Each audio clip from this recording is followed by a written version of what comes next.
Welcome to episode 3 of our Iron Lungs podcast. This is a podcast designed to do a few things. We want to motivate you first. We have all three achieved some pretty massive differences through a combination of medicine, physical activity, and some other practices. Mindset, I think, is very important. So we want to talk about the things that motivate us and keep us going. But we also want to provide you guys with as much direct information as possible to help you actually do the things that we're talking about.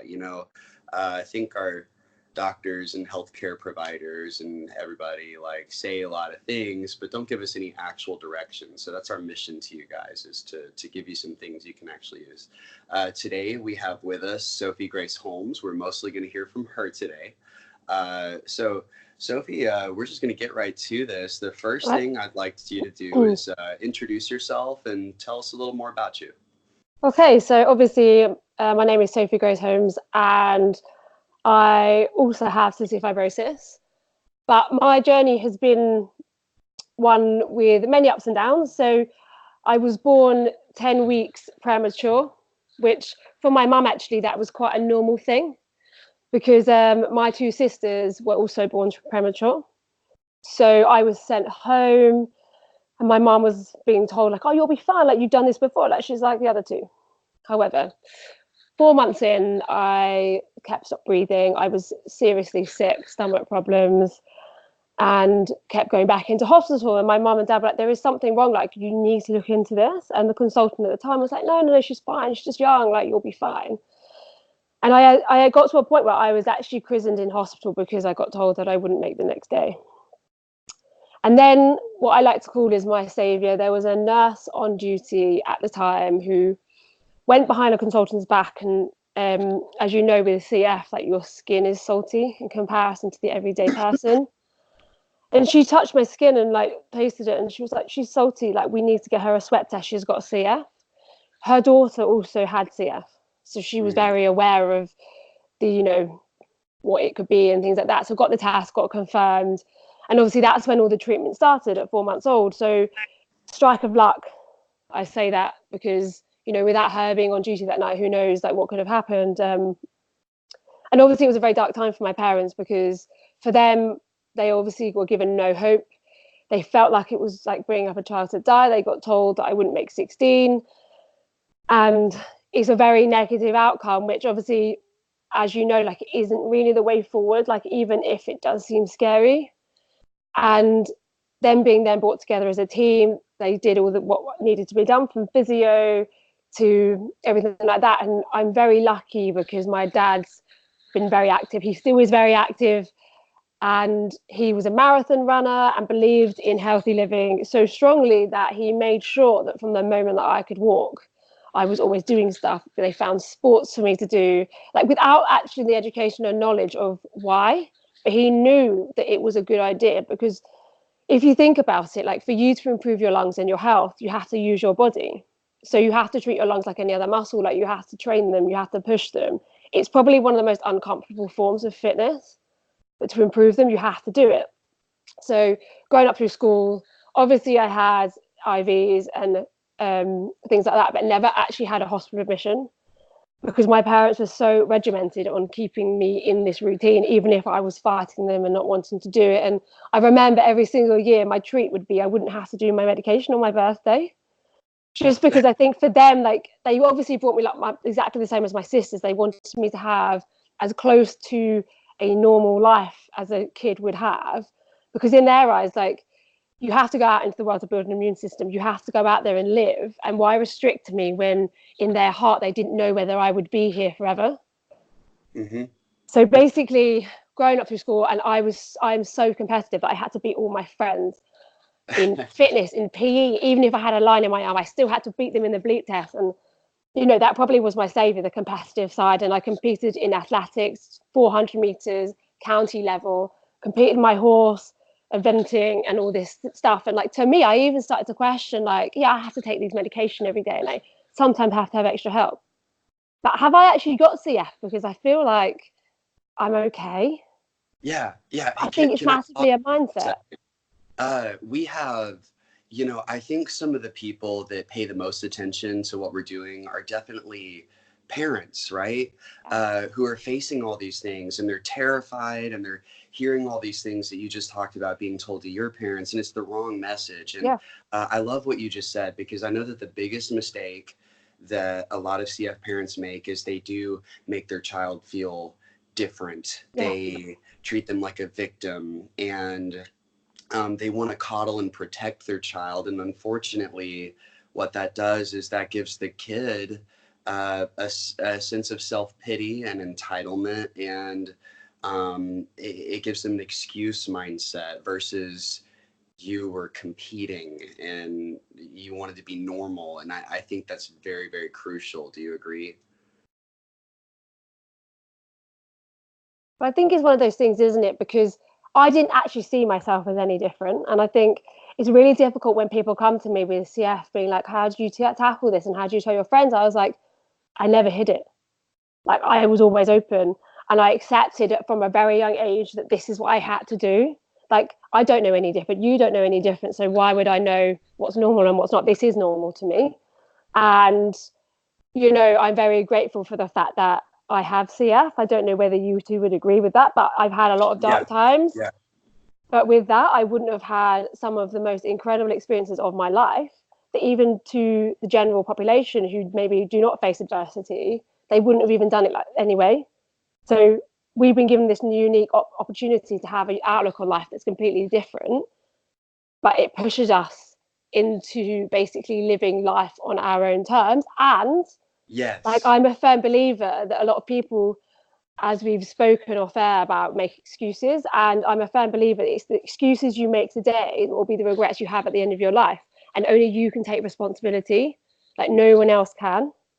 And obviously we hope, like, by putting this out there, that we can inspire others to show, yeah, we have this adversity, yeah, we push ourselves through it, and like, what, we'll use it to our advantage.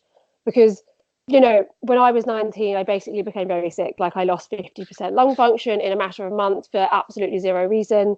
I was suddenly into my first ever hospital admission of my life, and I was in there for a couple of weeks with doctors and nurses running around me, not being able to fix the problem. Medication wasn't working. And I remember thinking, like, I have no idea what's going on. I've gone from being healthy and doing it my thing to sitting in hospital, basically fighting for my life without a reason. And for me, I'm very much like, if there's a reason, I'll fix it. Or if there's something I can do, I can fix it. And I remember really strongly, and at the time, I still believe this actually, that naivety can be powerful. So I was sitting there, and my doctor at the time, who still is my doctor, turned around and said, look, so what happens with CF is that eventually it wins, and there's nothing we can do about it. So for you, like, you've got to this point, like, this is your new baseline, we can't fix it. So I will average 2 years for you until you're on a lung transplant list. And I sat there and laughed. I was like, yeah, that's a great opinion. I really appreciate you thinking that way. But I'm actually going to go and climb Kilimanjaro in like 6 months' time. So, like, I will prove to you that things are possible, because I believe that you should always never give up. Like, hope is always out there for the people that choose to pursue it. What at And this time, how low was your lung function? about 50%. Like, for some, that's not low, I realize. But for me, I'm used to 100, 110. So for me, that's low. Okay. And I drew up this massive long bucket list sitting in hospital, because at the time, when I was in there, they had hospital laptops. So they gave me one of those, and I was running around Hyde Park in London every single day. Like, it was January, it was freezing. Like, I was the crazy one off the ward. Like, she's going running again, she's going down to the gym again. I was like, no, like, something has to be able to be done. Like, this disease isn't something that can take hold of you. Like, I think you can always do something no matter what level you're at. And so I did all of that, and I remember documenting it, and like, people being like, "God, she's lost it. Like, she's crazy, but give it to her. Like, she's trying." And I said to this doctor, I was like, I'm going to come back with you with 100% lung function, and then I'm going to tell you how, because I believe it's possible, and I want you to take my advice. Never tell somebody there is no hope, even if you believe to your core that there is not, because you're lucky with me that I've got such a strong mindset and that I will do it. Some people aren't like that. So I went Yeah. away, managed to get one person to sign me off for Kilimanjaro, went and climbed Kilimanjaro with the second female with CF in the world to do it, did 10 burpees at the top. it was bloody hard, but I was never going to leave Africa until I'd done it. And I think for me, that was a big point in my life where I was like, do you know what? I'm stronger than I realized. And what more can I do? Like, this apparently was impossible, but I've just made it possible. And I'm pretty sure there's more people out there with CF who are able to do it. There's people recently that I've heard with CF doing it. So I'm like, at the time I was like, do you know what? This is the start of something. I retrained in the fitness industry to try and educate myself. I also surrounded myself with a few people. I did some testing with a physiologist in a university in London, and we did like lung function testing, VO2 max testing, air resistance testing, and over a period of a few months, we gained back my 100% just through exercise because my medication hadn't changed.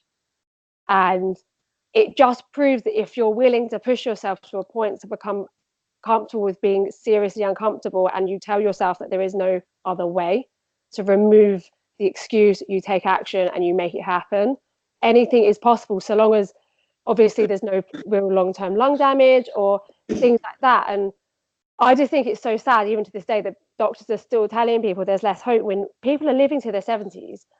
And that's where the power of mind, the power of exercise, but also the power of correct nutrition, which still isn't given in the hospitals, is like crazy. Because I had a girl actually message me recently being like, it's great you eat really well, but actually you need some sugar, like it's really good for you. And I was like, no, sugar promotes mucus production, like that's not what we need. Like, you need to go and see someone. She was like, oh yeah, but that's what my dietitian said. And I said, yeah, because they're not basing it on performance, they're basing it on calories. They're basing it on getting the calories in so you don't lose weight. They're not basing it on the fact that you've got an inflammatory disease that produces extra mucus in your body. You need to eat for that. Like, food is obviously, I'm a firm believer of going to enjoy yourself too, but food for us, or for me, is making sure that my body can function to its highest form so I can live the life I want to live. I'd like to bounce this off of you. I have a 75-25 approach with nutrition. I think 75% of diet should be, whole foods, vegetables, fruits, lean meats. I like to say the less legs, the better. So if we can eat 3 out of 4 meals like that, and then enjoy 1 out of 4 meals is our pizza or our macaroni and cheese, maybe occasionally some ice cream. I think we can have a balance and live our life, but still address the needs of our body. Would you agree with that? Oh, 100%, because it was World Mental Health Day yesterday, and food, a lot of it is like mental and it's emotional. And I think if you were to be so strict like they are when they do those shows, bodybuilding shows, basically what I'm doing right now. Yes, you're crazy, but respect, because I couldn't do that. It's rough. But like, you've seen obviously that side of it, and I've had friends do it and it's amazing, but for me it's not for me. But I do agree with you. I do believe like you do need that part, because I think, one, you enjoy it. Two, like sometimes if you go too wild, it reminds you why you eat well. Like a lot of my clients that suddenly go binging, they're like, oh yeah, okay, now I remember why. But I think you need it, because I don't believe you should take the enjoyment out of it. Like, I do, obviously, you can make really delicious, healthy food, but equally there's something sometimes that can't beat a good pizza. So, yeah. I do think you need to have a slightly more balanced approach, but equally, like, I think take the time to learn how your body works, like what's good for your digestive system, because do you both have digestive issues? Yeah. So there's certain things I know that if I eat, I will suffer, and it depends on how much I'm willing to suffer. Yeah. Okay. So while we're on this nutrition subject, something that I have yet to throw out there that I think majorly contributes are actually a couple of things. For one thing, we actually now know that large portions, actually, I think it's like over 70% of the body's serotonin, right? This is a neurotransmitter associated with happiness, right? When people are depressed, they usually have lower levels of serotonin. Most of it's actually manufactured in the gut, right? Not in the brain, like other neurotransmitters. The 50% of our dopamine as well, which is more of like our gratification, instant feel-good neurotransmitter, is also produced in the gut. And eating healthy foods promotes higher levels of these things. So our positive mindsets actually partly come from our diets. Yeah, 100%. And furthermore, on that subject, I think it's very important to be paying attention to the way your body reacts when you eat certain foods. Everybody actually has a little bit of a difference here. You know, even though we can list out normal healthy foods, we should be paying attention to if foods cause excessive bloating, excessive gas. We should pay attention to the quality of our bowel movements and actually track and be like, hey, that was a really healthy bowel movement. Like, I wasn't miserable on the toilet for once. What did I eat? You know, and we should pay attention to that, because I think that's your body's way of communicating with you the foods that it likes and doesn't like. I think it is important, because I don't know about you two, but I get quite a few messages being like, I want to know what you eat and I'm going to eat like that. And I said, it doesn't matter what I eat. Yeah, It's actually down to you. Like, some things are supposed to maybe have stuff. And I just think, you know, the most powerful thing people can do is, as you say, take note, like, what works for you, what doesn't, what do you react to, how do you feel after that? If you eat X amount of carbs versus protein, how do you feel? Like, you know, but people unfortunately are lazy and they want the answers without finding them themselves. But hopefully by us putting out some information, it might encourage them to be like, look, like, I was sick and now I'm obviously currently still sick, but I'm doing all these big challenges and finishing them and then going on to do more. Like, it's against science. It's against the you odds. climbed Like, a freaking mountain. Like, I love a mountain, me. With a I've lung done quite disease, a few now. right? Yeah. You know, that's not supposed to be possible. Right. Go ahead, that's Jim. kind of the thing, though, right? Is there's not a lot of science based around exercise and cystic fibrosis right now. You know, we are kind of pioneering a movement that, you know, back in the 90s, I love something that you said, Sophie. Your parents weren't educated on why exercise was so important for what you were doing. And my mom wasn't either. And so we have similar backgrounds in that regard. You know, my mom put me in soccer or football, track, American football, everything that we could get our hands on. I was enrolled in those sports because she had the idea, despite terrible bedside manner from doctors, that this was going to help me survive. But this was going to keep up my lung function, and that's exactly what it did. And another thing that you said too, that I feel is going to be a recurring theme on these podcasts, just because, you know, of the people that we're going to be interviewing, the positivity that you have with your illness, with your condition. I can't remember exactly who said it. I think it was maybe Tony Robbins, but it was essentially, your character is defined by how you handle your circumstance, right? And so if you lay around all day and you decide to eat the sugary foods, or don't take care of your health, that's exactly how you're going to turn out even with this condition. If you decide to go out and climb Kilimanjaro, for instance, or do all of these amazing things that you've been able to accomplish, it's just going to boost so many other things. You know, boost your mental state, boost your health, boost everything that you're trying to do. It's going to help, right? It's true. Like, I'm a firm believer, especially with what we have to deal with, and, you know, maybe still have to face in the future. Like, it's not going to be a straight road for us, and not for anybody really, but especially knowing that we've got to every single day fight this. Like, I do something every single day to build my mental toughness in case something happens that I really need to dig deep and do. Or like, for example, like yesterday is a perfect example. Like, I'm starting my Ironman training, and my mate was like, oh, so like, let's go swimming. I haven't been swimming like for ages, and I need you to come with me, otherwise I won't do it. And I'm thinking, oh gosh, like, he thinks I'm like that person. I'm like, okay, like, I'm that person today. And I was like sitting on in my lounge and being like, oh, I could just stay here. I was like, no, we've said we're going to go swim 1.5 miles, and that is exactly what we're going to do. And so obviously went and did that swim, and we got to halfway, and he was like, oh, I'm so knackered. I was like, you're knackered because you're telling yourself you're knackered. And I bet you anything, if you had no choice, but you had to finish that swim, life or death, you would go and swim as fast as you could. And he was like, yeah, that's true. And I said, because in reality, you have no choice, because we only actually have like, I think it was like 20 minutes or something. And I was like, because you've got an appointment to reach. So that is your life or death. Do it? could you do it if a gun was held to your head? Well, this is the thing, isn't it? And like most people will say yes. Like I spoke to, have you heard of Josh Llewellyn-Jones? Yes. Mm-hmm. Yeah, so I spoke to him yesterday because he's in the middle of his challenge or the end of his challenge. And he's like, oh, my ankle. And I was like, mate, like, as long as you can put one foot in front of the other, you'll be fine. You'll finish. And pain goes away as soon as you stop. So don't you dare think of it otherwise. You're too strong and you're too close to the end for that. It's all in your mind. Pain is in your mind. You will finish. You can deal with it after. And he was like, yeah, okay, you're right. Like, I'll go and I'll finish. And I was like, yeah, too right, you will. You've only got 30 miles. That's nothing in terms of like what you've just done. Like, and anyway, like the time passes anyway. Like I recently just rode the length of Britain on my bike. And it was 9 days long, 100 miles a day, 10 hours in the saddle every single day. And I remember thinking when we did the first 100 miles, I was like, God, like we still have 900 miles to go. But I was like, at the end of the day, like it is only 9 days of my life. That is such a short period of time.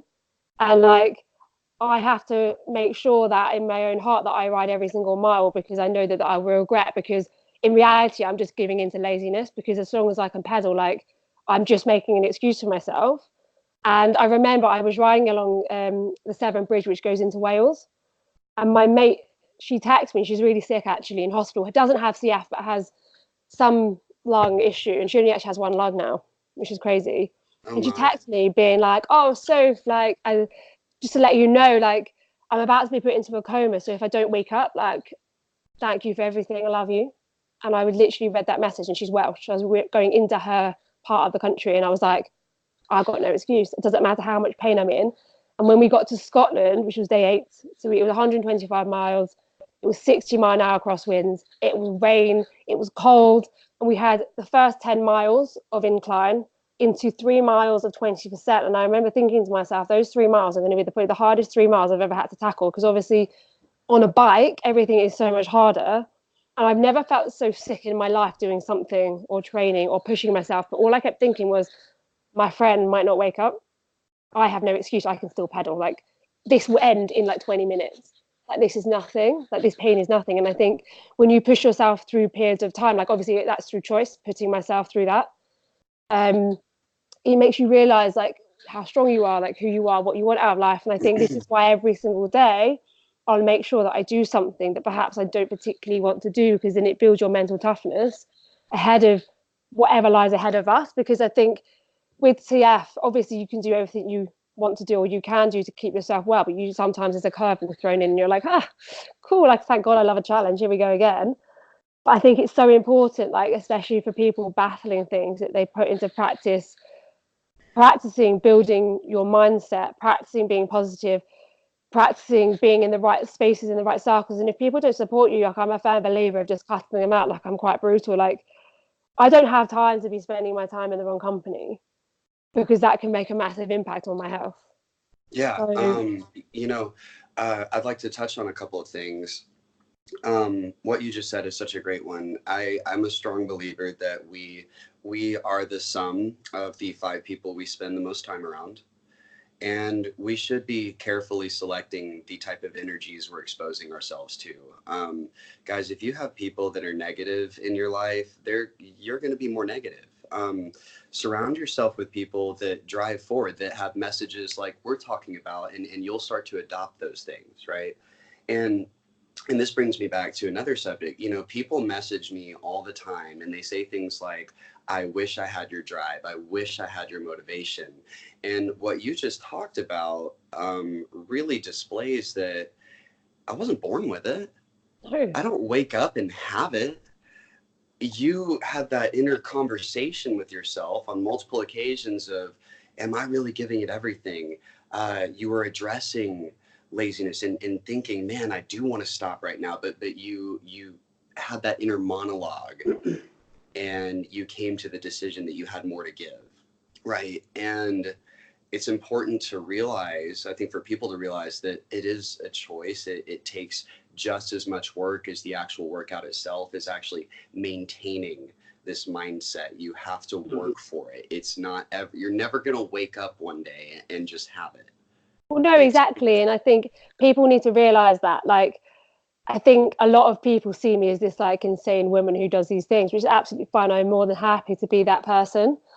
But equally, you know, it takes time and it takes effort, and it takes more effort to be lazy and negative than it does to be positive and active.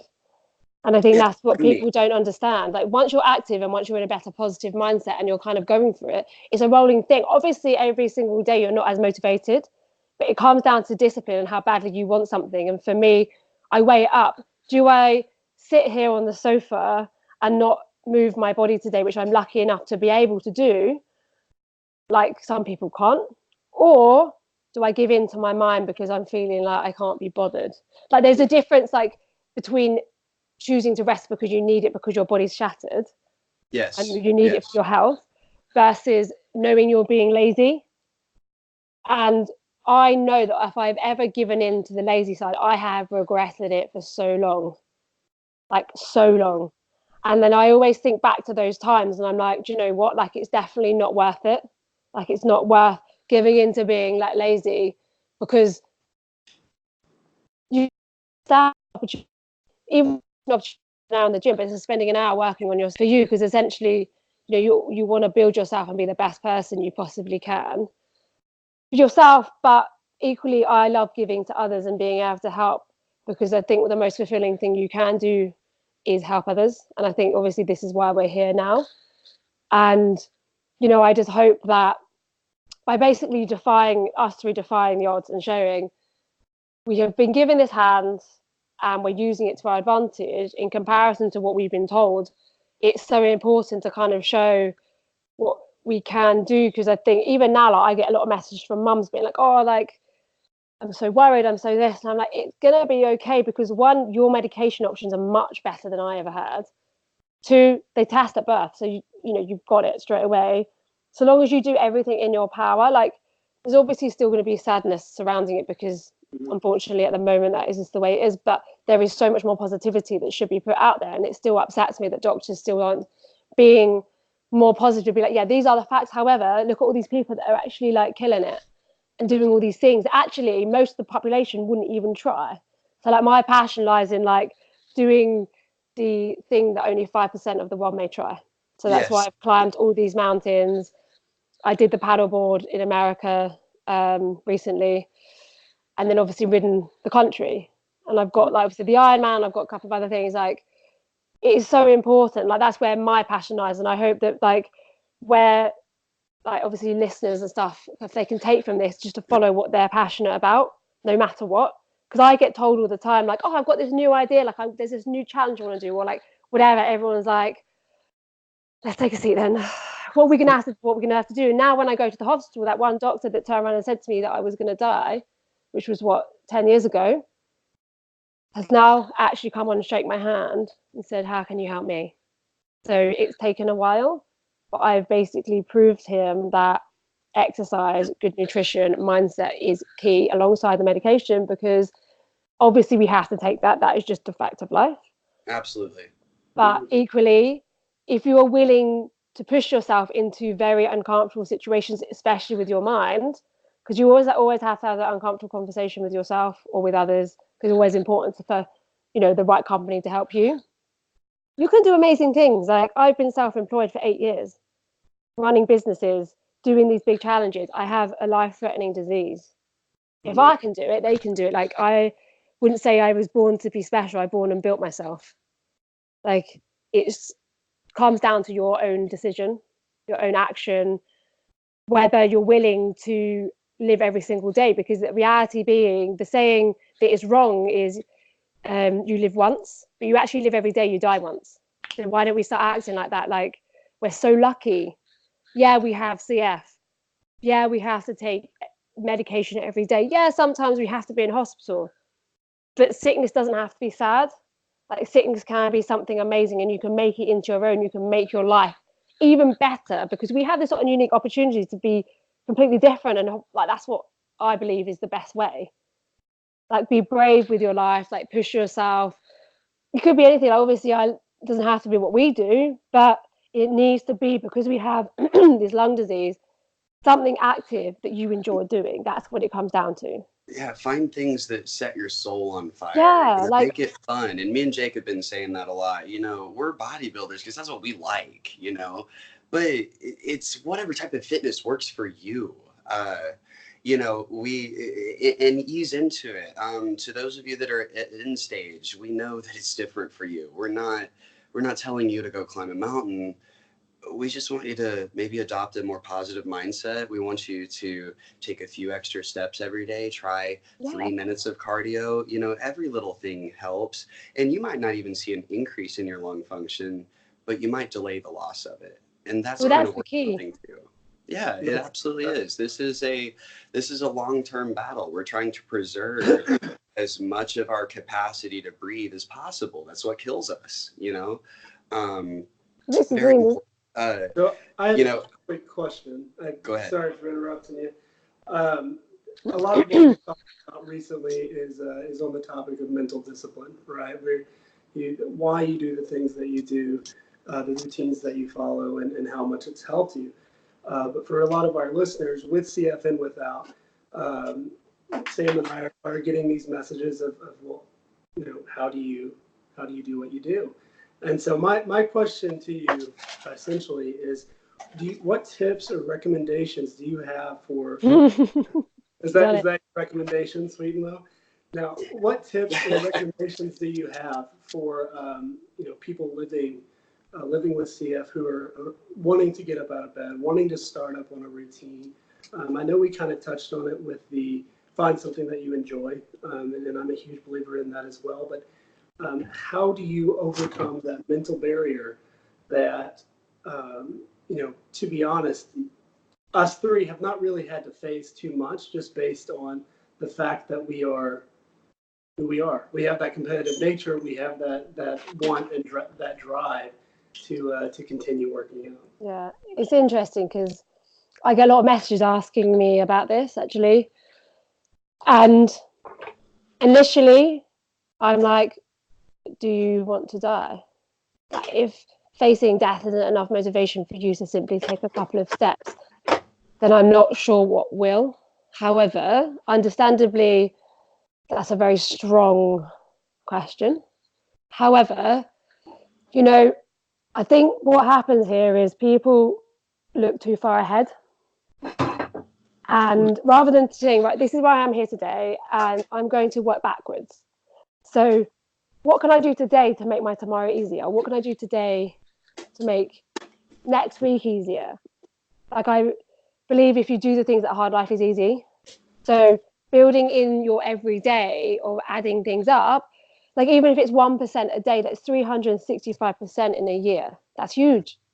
And I think that's where people get worried, like, what is it that I can do today? Like, say, for example, you're not into fitness and you really want to try, even if you don't enjoy it, but you know that you have no choice because you want to look after your lungs or you want to get fitter so that you can do more.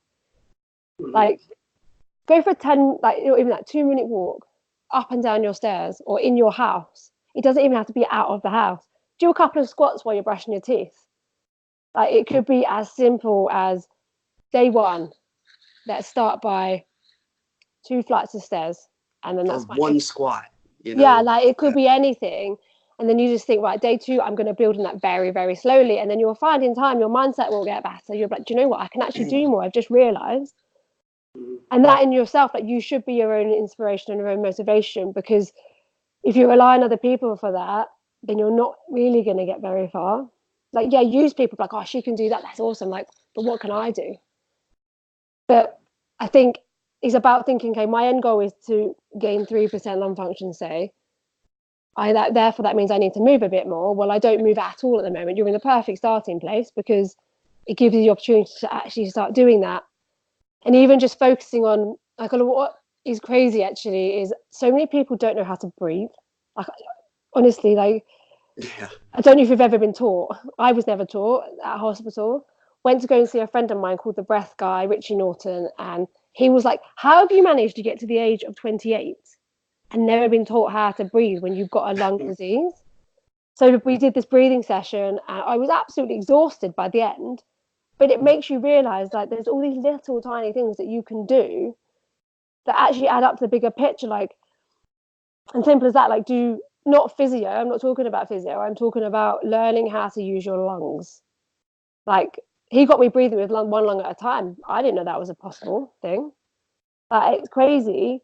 So I think, like, struggling with motivation, start small. Start something that's real, like that you know that you can achieve, like your one squat or whatever, because I think people underestimate how the small steps build up over time.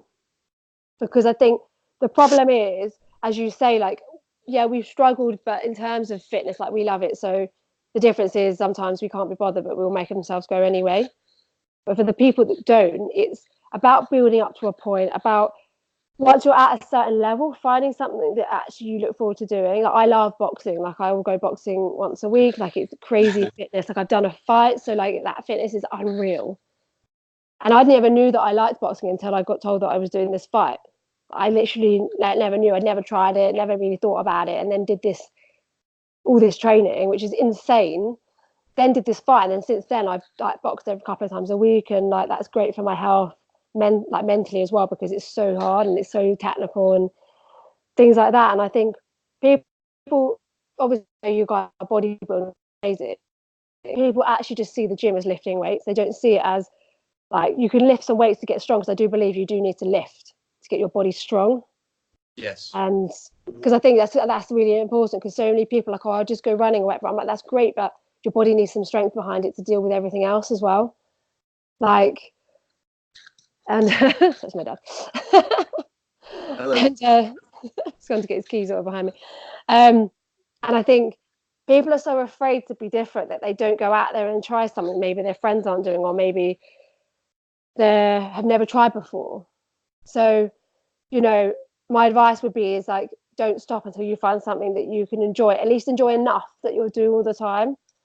Because I don't know about you, like if I don't enjoy something, obviously I contradict what I just said, like I make myself do something maybe I don't want to do, but I'm not talking about hate something.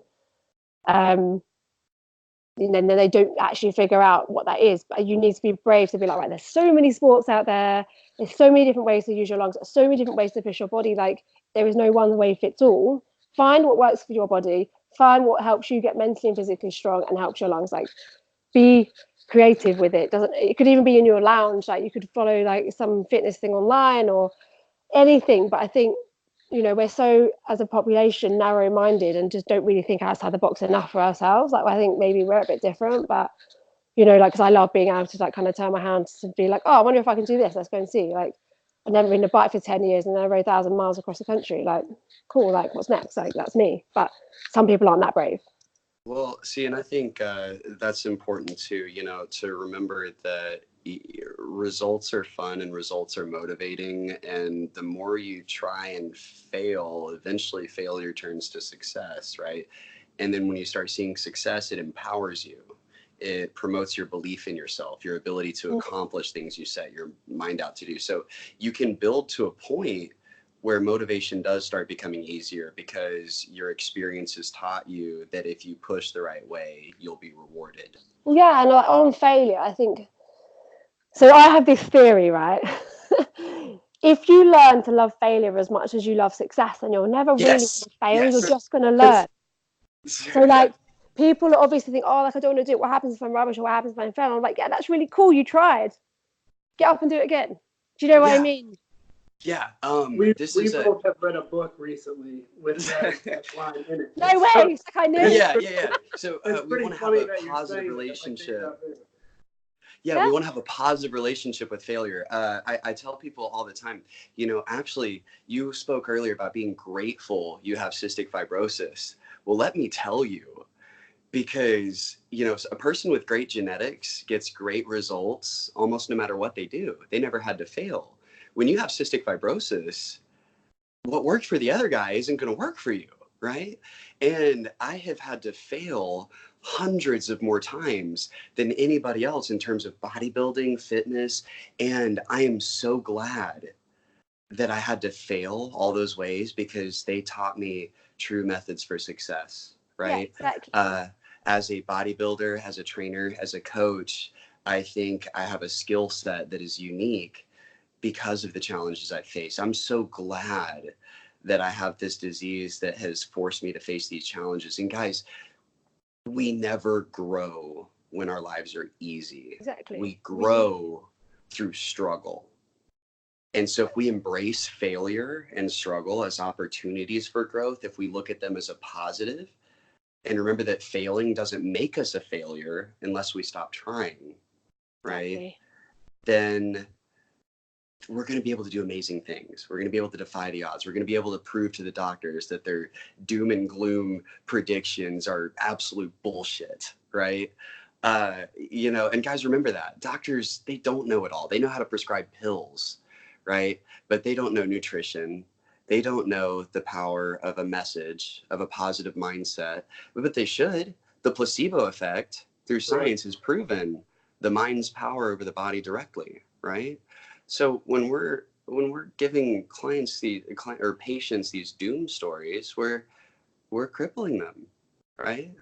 Well, and I don't know about you guys, but when I'm in clinic, I mean, I see a dietitian, I see a doctor, I see a nurse practitioner, I see a physical therapist, I see a social worker. I mean, it's the whole lot, right? And so, just to touch on what he said, you've got the doctor who can prescribe the medications and explain to you essentially what's happening with your lung function. You've got the dietitian who's going to tell you certain things, which I can talk about all day, the miscommunications with certain dietitians and what they believe CFer should do, and how it has caused CFRD. We can get into that later, but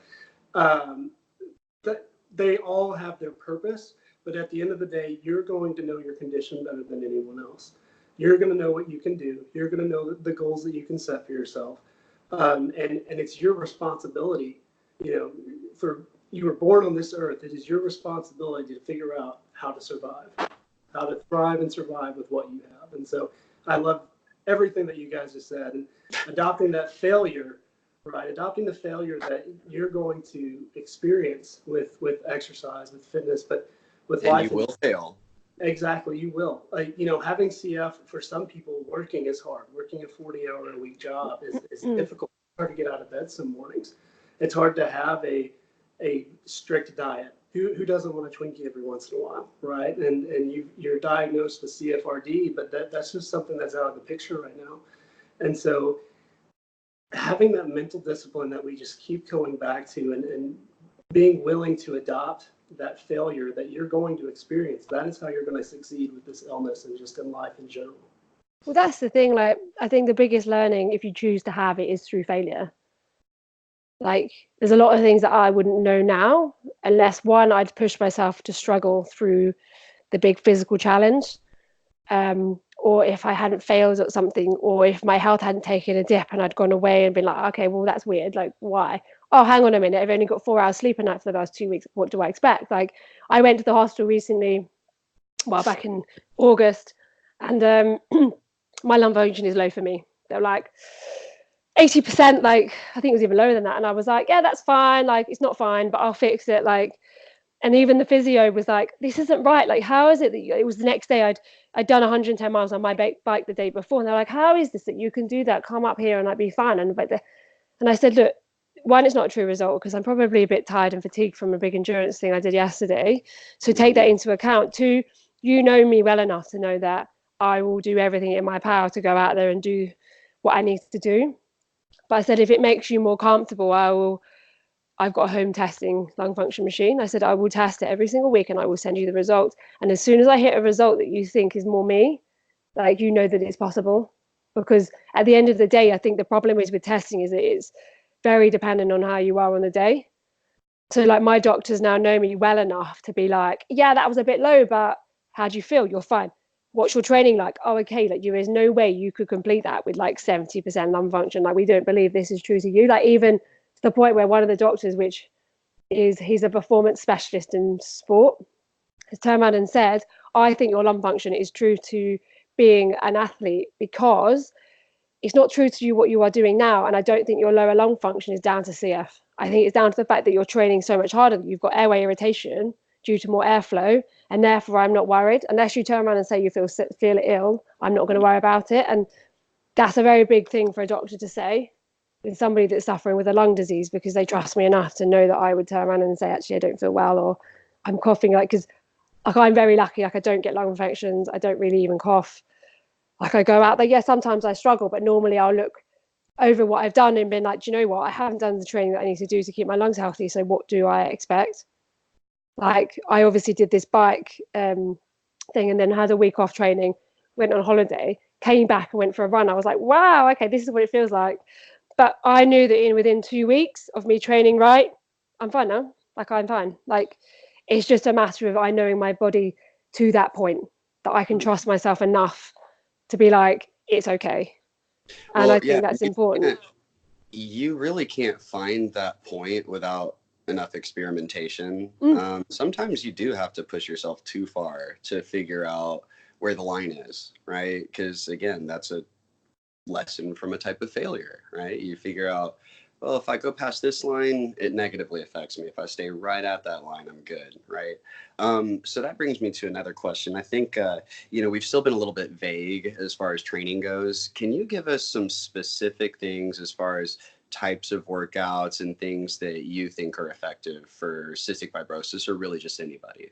Yeah, of course. Like, I'll just run through what I do if that's easier. Yeah, I think that's so. Easy. I lift weights 3 times a week for a number of reasons. One, to look like I go to the gym because I'm that girl. And also, I love feeling strong. But also for CF, which I think maybe is something that is overlooked, breathing with weights is really important. And that in itself will aid CF. Like, that will aid your lungs because you're having to force yourself into a breathing pattern when you're lifting.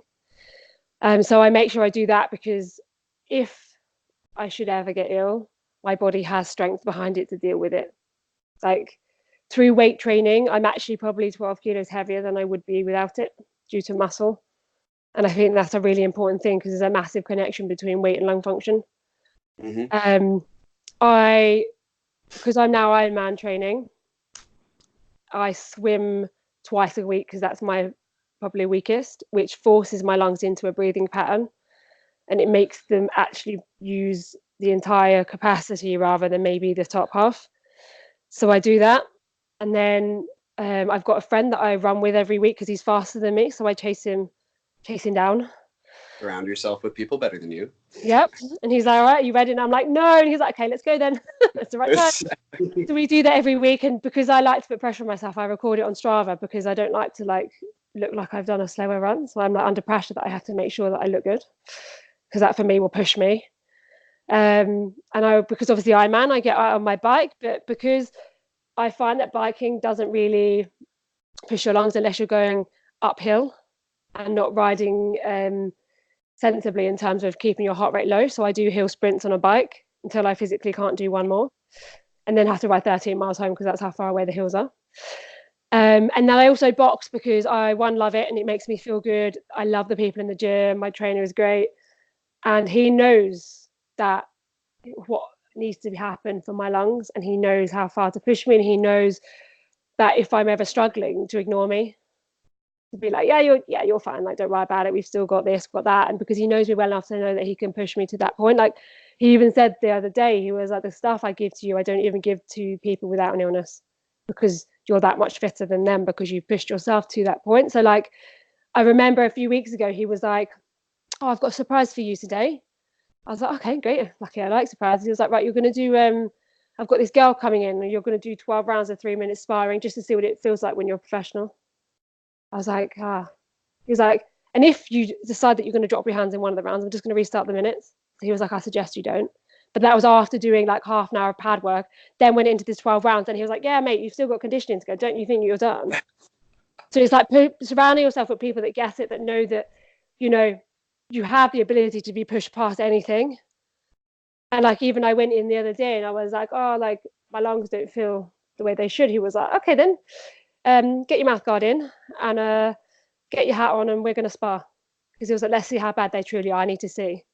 And then we did like that. And he was like, okay, but I've got myself to a point where I can do that because I've got the people around me backing me up. Mm-hmm. So like, I'm lucky that I've got to that point because of hard work, but then I do believe you make your own luck anyway. But I try every single week to kind of do stuff that I know that will build my body. So weight training, build my mindset through both weight training and cardio, but also keep my lungs as healthy as possible because there's always something you want to achieve. Like I always set goals, like goals that are so big that they scare the hell out of me, because I believe you can always achieve something that you can't do today. Right. So here's another theory that, not a theory. I mean, like you said, there is a correlation between weight and lung function. And one of the reasons strength training is essential is because when you build and add muscle tissue, it has positive effects on your VO2 max, your cardiorespiratory endurance, even though it's muscle, right? But the other thing is, like you said, one time you just randomly got sick for no reason and you dropped 50%, right? During the times that we get really sick like that, the more muscle and fat we have, that gives our body something to eat while it's fighting. Yeah, exactly. Because I think you've got to remember our bodies are working so much harder than the average person. Yes. Like they are. Like there was a study actually done when with transplants, and what they used to do is when they used to do transplants for lungs or whatever, they used to take the lungs and the heart out together and replace both. But now they've found that the CF heart is so much stronger than average because they work so much harder. So therefore, it's better to kind of obviously keep it in. And obviously now, if you were to ever put yourself on a transplant list and transplant whatever you could do from a CF body, the first thing they'd want is your heart because it's so much stronger than every other person. I just learned something. Yeah, it's cool. Like it's crazy. You don't realize, but like obviously with our bodies, there's not, you couldn't have too much maybe, but our hearts are so much stronger because every single day they're having to work that much harder just to keep us alive. Right. Wow, Okay. yeah. I think it's so funny. You took a lot of my questions away and answered Sorry. them before I asked. No, it's great. It's great. I think you've actually helped light a fire under my butt a little more too. Oh, I can talk forever. I could Jake, be here all day. yeah, same here. Jake, do you have anything that you would like to ask before we conclude? Pretty much like you said. I think you pretty much covered it all.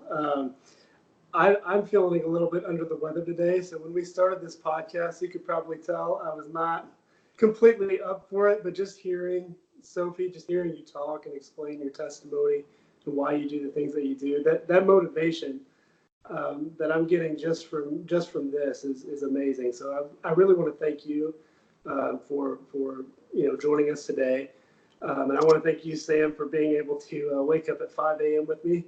This was definitely Sorry, guys. Actually, 3:30. No, but I'm so glad that I've managed to kind of push across through Skype, like my motivation, my passion for this, and like hopefully cure you.